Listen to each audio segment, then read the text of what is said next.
জীবনের একটা খুব গুরুত্বপূর্ণ তথ্য আজ আমি আপনাদের সঙ্গে শেয়ার করব।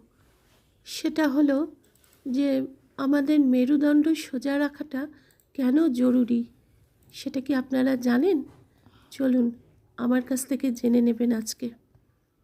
প্রথমত, আমরা যদি মেরুদণ্ড সোজা রেখে বসি বা দাঁড়াই, সেটা আমাদের মস্তিষ্ককে একটা সিগন্যাল দেয় যে আমরা আত্মবিশ্বাসী।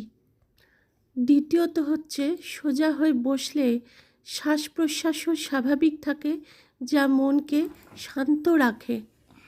তৃতীয়ত, এটা আমাদের ভিকটিম মোড থেকে বার করে আমাদের মনের মধ্যে একটা যোদ্ধার মানসিকতা তৈরি করে। তাই যখনই নিজেকে দুর্বল বলে মনে হবে, একবার বুক ভরে শ্বাস নিয়ে সোজা হয়ে দাঁড়ান। দেখবেন আপনি আপনার হারানো মানসিক শক্তি আবার ফিরে পেয়েছেন। ভালো থাকবেন।